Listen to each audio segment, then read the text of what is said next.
Hello, and welcome to the Logistics Management Podcast Series. My name's Jeff Berman. I'm Group News Editor for Logistics Management Magazine and the Peerless Media Supply Chain Group. Today, it's a real pleasure to welcome back Ian Jefferies to our podcast. Ian serves as the President and CEO of the Washington, D.C. based Association of American Railroads, also commonly known simply as the AAR.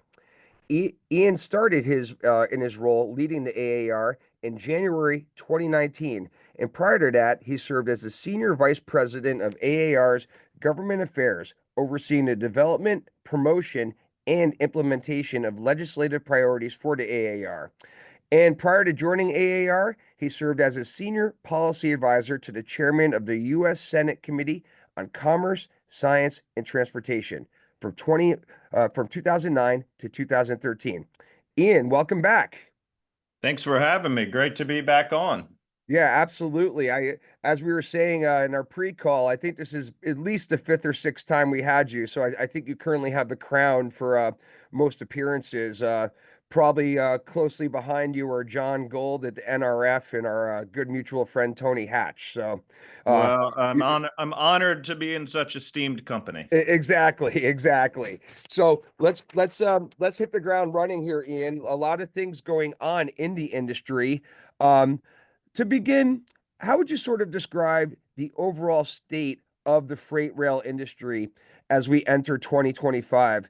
Basically, Ian, as you see it, what are the biggest opportunities and challenges at the moment? Yeah, great question. Big question. And I've thought about this a lot.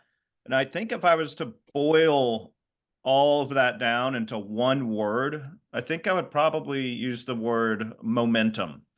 I feel like the industry's got a lot going for it right now, and is moving in a very productive, positive direction. So, what do I mean by that? You've got, volumes are, of course, everybody always wants additional volumes, additional freight, and we'll talk about that some. But volumes have remained reasonably steady year over year. I think we ended 2024, maybe net 3% above 23, really led by a pretty big increase in intermodal. Saw a bit of an offset on carloads, but that was largely dragged down by coal. Several commodities actually did fairly well. Service has been in a pretty solid spot for an extended period of time, something our members worked really hard on coming out of some of the supply chain challenges in 21, 22. And so we're going to look to continue to further improve that. Investment remains very strong. CapEx hanging in there, and maintenance combined hanging in there, 23, 24 billion in private dollars annually, something we continue to be proud of every year. The safety numbers were very strong in 2024. Of course, we're always striving for zero incidents, but I think by the time the year's over, at least we've got data through the first 10 months of 2024 and a Okay. lot of further decrease in derailments over 23, further reduction in employee injuries. So momentum on that front, and really now coming into what we hope will be an opportunity to do some regulatory modernization with the new administration, and hopefully the economy can hang in there and maybe get churning up a little more, and our folks are locked and loaded, ready to take on additional freight. Okay, that's terrific. Um, so shifting to more of on the economic side, Ian, how do you think freight rail is positioned in the current economic climate? In other words, are there any particular sectors, and I'm thinking along the lines of intermodal, bulk commodities, or consumer goods, for example, that are seeing shifts in volume? Yeah. So, Jeff, you've been around a while and you know our industry pretty well. And we kind of, the old saying, we go as the economy goes. So that's always kind of a fundamental. So we want to see, solid economic growth. We want to see a globally competitive environment. We want to see raw materials demand strong, because we move so much of that. We want to see strong ag markets. And so I think we're positioned pretty well across the economy. You mentioned intermodal, and as I said, I believe we finished 24 6% above 23 year over year. Now some of those comps may have been a little easier where based on where we were in 23, but um, already year to date, 25 versus 24, intermodal's up 11.4%. So the trend is continuing in a positive way. And especially on the West Coast, you saw, dramatic increases, handled very well with a high level of service from our Western members, and then bringing that into the middle of the country, and in some cases connecting with our Eastern folks as well. And I think there's a real opportunity to continue to not only take advantage of the surge in containers moving writ large, but to really pull a lot of that off the highways. And that's not something that's new for you to hear, but I think part of the reason we've got a reinvigorated view on that is we have seen a number of new product lines come on board from our members that offer, truck-like service, premium service, extremely high level of on-time performance at a very competitive rate. And I think there are a lot of logistics companies, trucking companies out there. If they have the opportunity, they're gonna put that container on rail for the long haul of the trip. And so the more attractive we can make that, and the more we can demonstrate that this is not a flash in the pan, this is the norm, which we are doing, then that's just gonna, success is gonna beget success. So of course we want to see the economy do well. I think everyone wants to see rates and inflation at a low level. So hopefully we can see a little more improvement there. And economic growth is what it's all about. So maybe continuing what is a competitive tax environment here before the end of the year via Congress will help that. And like I said, an opportunity to maybe loosen the reins of some of the regulatory strangles that we felt can provide a little more opportunity as well. So I think we're positioned well and ready to ride the economy forward. Okay, that's terrific. And then when we focus along the lines of supply chain resilience here, given the lessons of the past few years, Ian, how has the rail industry adapted to improve supply chain reliability and also efficiency?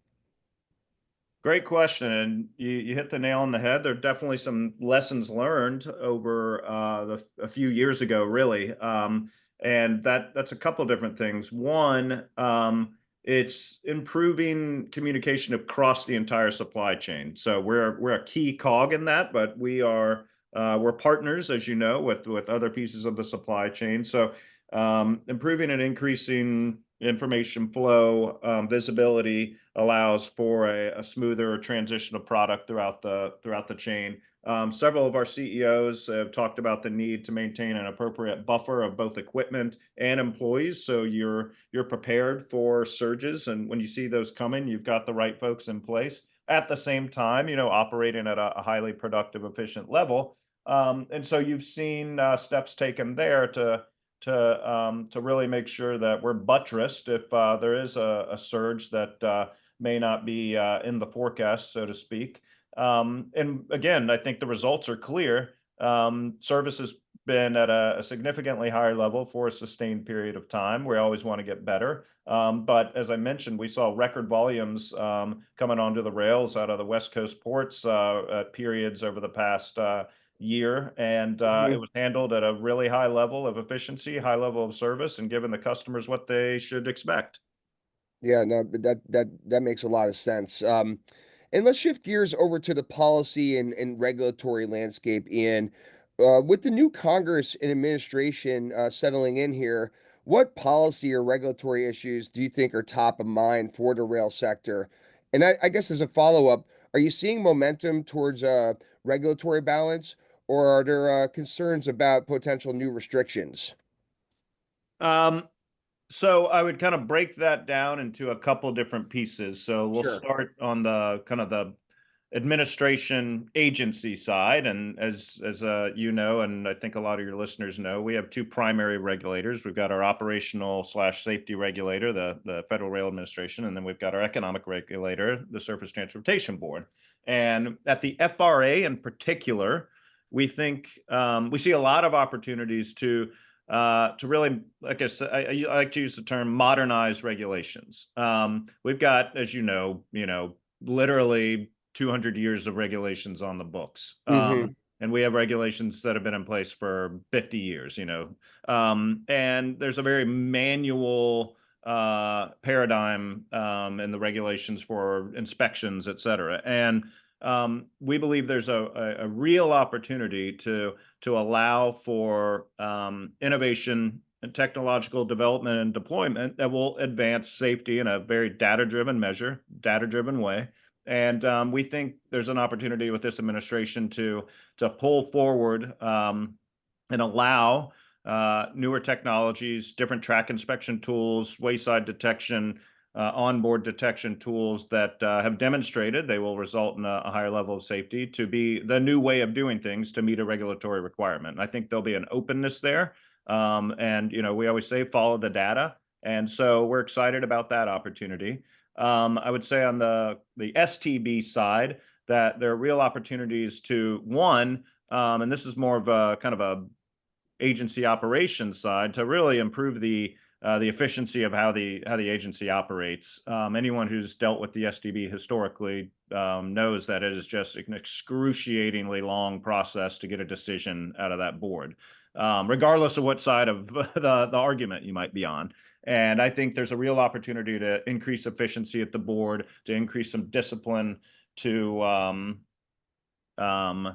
to make decisions for stakeholders in a quicker way. I also think there are opportunities to take on some bigger, broader issues. The SDB has a really strong preemption authority, and historically, I think has been a little hesitant to flex that muscle. And I think there's an opportunity there for the STB to really demonstrate that it is actually the key authority on interstate rail matters writ large. And, we ran into issues and have continued to run into issues, for example, with California Air Resources Board's efforts to Mm-hmm. regulate locomotives. And well, the STB did step up and weighed in with the EPA and said, look, this is really in our jurisdiction, and any issue related to this needs to be handled by the STB. And so there's kind of I would say, hopefully a preview of a willingness to be a little more assertive, and we think that would be really valuable. And of course, there are a number of other things. On the congressional side, I think you're going to see, out of the gate,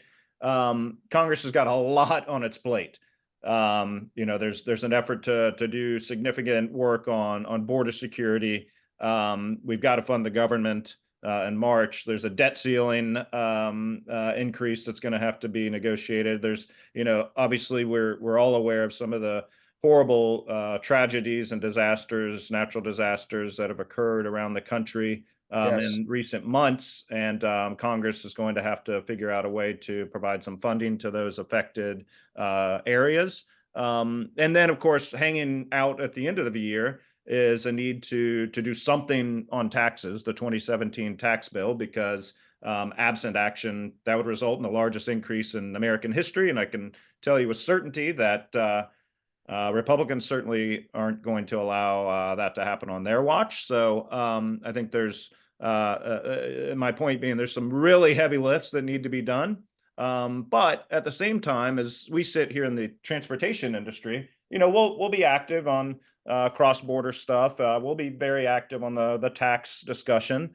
But kind of around the bend, in 2026, we have the need to reauthorize all the surface transportation programs. So the infrastructure bill from 2021 will expire, and that'll need to be addressed. And I think that's where you're going to see a lot of the nitty-gritty discussions about rail policy, transportation policy, funding, what have you. So we're laying the groundwork for that now. I just had the opportunity to testify in the House in mid-January. So those discussions have already begun, laying out priorities and laying out kind of table stakes for what we think makes sense. And we'll continue to really work that throughout this year and into next. Yeah, that's a great segue actually in regards to the infrastructure bill, Ian. And I know the previous one did make some significant investments in rail. What do you think in terms of the progress that has been made, and what additional infrastructure priorities would you like to see addressed in future policy efforts? So I guess maybe in other words, perhaps give us an overview of what you talked about in front of the committee a few weeks back. Well, so I think you talked about funding, so let's take that one on first. Okay. Um, So on the funding side, as you know, we're very, and I mentioned this earlier, we're very proud of the fact that we're almost entirely privately maintained and invest our own dollars. We used to have this tagline, "We invest so taxpayers don't have to," and that's never been more true to this day. So we're Yeah. very fortunate that we don't have to go to Capitol Hill, asking for money to maintain and invest into our infrastructure. At the same time, as you referenced, there are some programs that our public partners can take advantage of on rail projects of shared interest. So, we talk about the CREATE program in Chicago, for example, that is a partnership of not only the freight railroads, but Metra, Amtrak, the city of Chicago, Cook County, the state of Illinois. And so our public partners will often seek funds, various different grant programs, to partner with our private dollars to work on kind of massive infrastructure projects that have a benefit to the traveling, to the public, and the freight side and the passenger rail side. And so, for example, there was a new grade separation program that was stood up in the IIJA, and I think it was $600 million a year over the life of the bill of 5 years. So $3 billion to help fund grade separations. And as you know, as somebody who studies rail, grade crossings are probably one of the more challenging safety issues we deal with via grade crossing collisions, and also can be have a significant impact on communities and the traveling public if they're blocked. So separating a grade crossing can have an enormous benefit both on the safety side, the freight efficiency side, and the public impact side. So that's a program we were big champions of, and we'll continue to support that next time around. I think there's pretty strong bipartisan support there. So my belief is that that program will be around for another 5 years or however long the next bill is. Okay. And there are several other programs like that. And there'll be a lot of discussion about funding, but I think there's a lot of bipartisan support for kind of those public-private programs. Now, I also talked about kind of the other side of funding, which is the Highway Trust Fund, which of course funds, the infrastructure for our biggest partners and also our biggest competitors, being our trucking friends. Sure. And that program's an absolute disaster because it's already received, I don't know, well over $100 billion in general transfer funds for a Yeah. program that's supposed to be self-sustaining. Absent any action, I think it's going to require another $200 billion. And so you think about that, that is money that the users of that system don't have to pay themselves. There's a massive, massive public subsidy, and frankly, a massive competitive imbalancer when it comes to the infrastructure our competitors operate on and the infrastructure we operate on. So we will shout it from the mountaintops until we lose our voices that this program's got to be fixed. We think a VMT with a weight component is the most equitable way forward. You've got a lot Hmm. of pilots out there. That's a big shift, obviously, but we'll keep talking about that. And look, I'll give my friends over at the ATA, the American Trucking Association's credit. They've said, look, we believe we need to be paying more into this. And so, we have different ways of achieving that. They'd said that, they'd be willing to increase the gas tax. But I think there's a general recognition that the program needs to be really rejiggered to be at least start sniffing towards sustaining itself. So, we'll keep talking about that. And then on the policy side for us, it kind of parallels what I talked about on the regulatory side. We think Congress can play a productive role in creating and requiring a regulatory environment that promotes innovation, promotes pilot programs, promotes waivers to allow for development, deployment of new technologies appropriate test beds to build sound data sets that can be evaluated to determine if, the new way of doing things should be allowed under an existing regulation. So Congress can provide some structure and encouragement around that as well. So that's just kind of in a nutshell, kind of the tip of the spear for some of the things we're going to be talking about over the next year. Absolutely. Yeah. And your comments about the Highway Trust Fund certainly resonate. As someone who's been covering this industry for about 20 years, a lot of the same things or solutions being floated, like the vehicle miles tax or VMT, and the numerous transfers from the general fund. So it'd be nice to see some meaningful movement on that. So in the time we have left, Ian, let's hit on a few other quick things. One being energy and sustainability. As is commonly known, freight rail is viewed as the most fuel efficient way to move goods over land. That said, how is the industry positioning itself in discussions around emissions regulations and also environmental policy in 2025? Yeah, great question and a really timely question.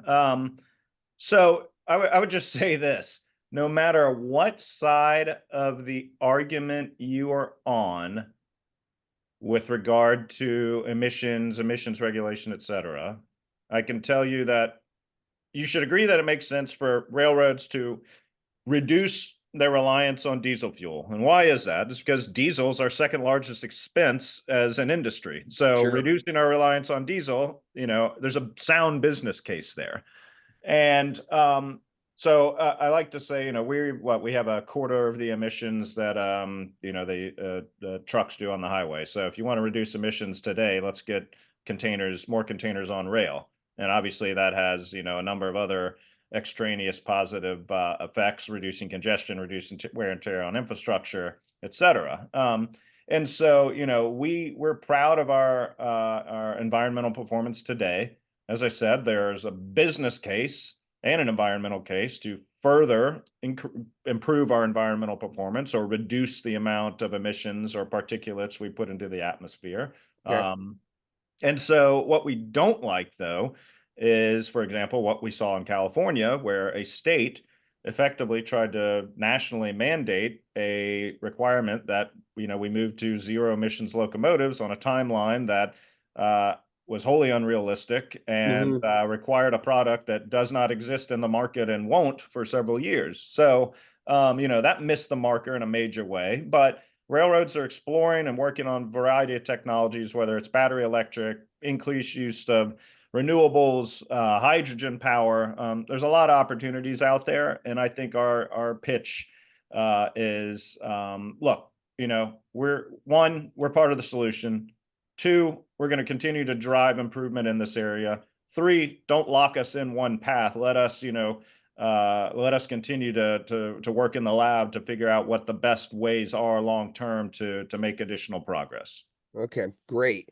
And final question here, Ian, as we're wrapping up, what should industry stakeholders be watching for in the coming months? Basically, what are the key milestones or developments you anticipate for freight rail in 2025? Right. So whether it's in Washington, where obviously I sit and represent the industry, I think a couple of different inflection points. We're going to be watching trade and tariffs very closely, and making sure we're engaged in those discussions as necessary. We are going to be an active player on the tax side of things to ensure that we have a competitive tax code for our members to continue to thrive and be able to make the investments they need. So ensuring bonus depreciation, ensuring that the corporate tax rate at least stays put where it is, some other measures. We're going to be focused very much on the regulatory side, as I said, to modernize some ways we might be able to do things in the regulations to further advance safety.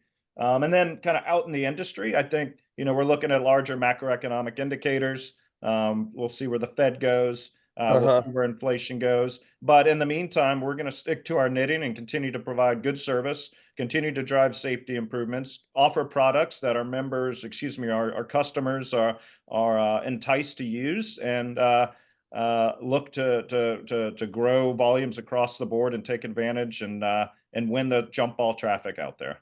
Okay, that's a great wrap up. That's a great summary.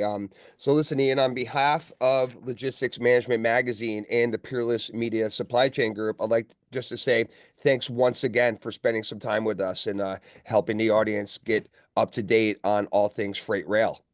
No, thank you. And I think we need like a five timers club jacket or something. So Yeah, yeah. Well, I'll work on that. We'll get to work on that. That's a great idea. And for those of you in the audience, please go ahead and check out the Association of American Railroads. They have a Twitter handle. It's simply at AAR_freight rail. And Ian is on LinkedIn. You can find him there.